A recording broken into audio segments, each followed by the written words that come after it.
Coach talked a lot about transition defense. What do you guys feel like was you just couldn't get fixed today, sort of stopping them running out the way they did? Part of it was they're a great team. And they get out and run, and that's part of what they do. And we like to get out and run too. And we just got to get the ball stopped and get matched up in transition. A lot of that was getting back and just running back to the rim instead of keep flaring out and get matched up with the shooters out there. And it's easy fixed. A lot of communication needs to be shored up, and that's what we're going to be focused on a lot coming down the stretch. Robert, what do you feel the issues were for you guys offensively? The first 16 minutes or so, you guys were pretty efficient, and then things slipped after that. Were there things you guys weren't doing? Was there something specific they did? What happened? Yeah, it definitely wasn't anything they did specifically. You know, they were playing the same box defense that they always play. I think the ball stopped moving as much as it did and as fast as it did in the first half, especially once they started to go on their run, and we kind of got on our heels a little bit instead of keeping the ball moving and keeping people moving and attacking. It's a big game for Denzel. What didn't you guys do with him that you needed to? We just did a bad job, and me in particular did a bad job of taking away his strengths. There was a couple things we wanted to take away from him personally, and as a total effort, we didn't get the job done with that. Coach said he doesn't think Yogi's in a slump. He just feels like he's pushing too much or pressing too much. But at some point, his teammates, how do you help a guy through when maybe he is struggling with his jumper a little bit? We just got to keep the ball moving and get him lost in the game, and because when he's holding the ball and we make him dribble and we don't get out in transition and stuff of that nature, then it's easy to key on him. But when you get the ball moving and get them lost in the game, then it's really hard to guard him.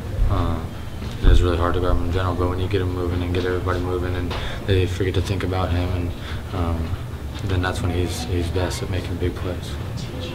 Max, what do you say to Troy when he has a game like this? You know, he struggles, he didn't score.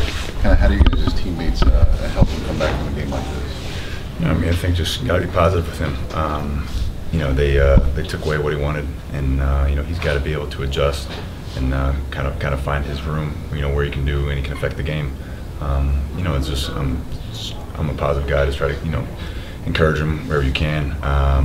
You know, just make sure he just does what he wants to do, and he's a talented enough player. He can. Not many people can stop him when he really gets going. So just got to keep reminding him that. With your start to the game, how much were you trying to just make it a little easier for Thomas to kind of ease into things?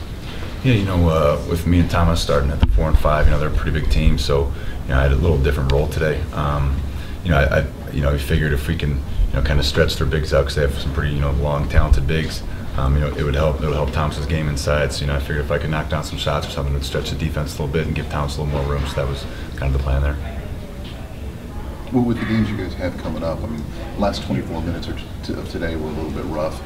You just put it behind you and say, okay, what's next? How do you approach it? You've been through the grind. Yeah, I mean, you learn a lot about yourself and about your team over the season, and we're coming up on March. We're midway through February, and we learn some things every game. We learn how we play, certain ways and what teams expose, what we're good at, and I think as long as we just keep adapting and make sure we keep getting better, then that's when we can really make the best possible version of ourselves, come late season. Anything else for the guys? Is there a boost you guys get from OG coming in? I mean, he had a big dunk, so he always seems to be in position defensively. How much of a boost does he kind of get you guys just defensively, just having his presence on the court more often recently? Yeah. When OG has that aggressive mindset, he has just the talent to make plays a lot of people can't. Defensively and offensively, like with the dunk today, just I don't even know if he knows that he does it, but he comes in and he really, once he gets aggressive and heats the ball up on defense and makes some athletic plays, just it's awesome to see, because when you got guys that come off the bench and can provide that spark, those constant sparks over the 40 minutes of the game is what helps you win on the road. Okay, thanks guys. Thanks.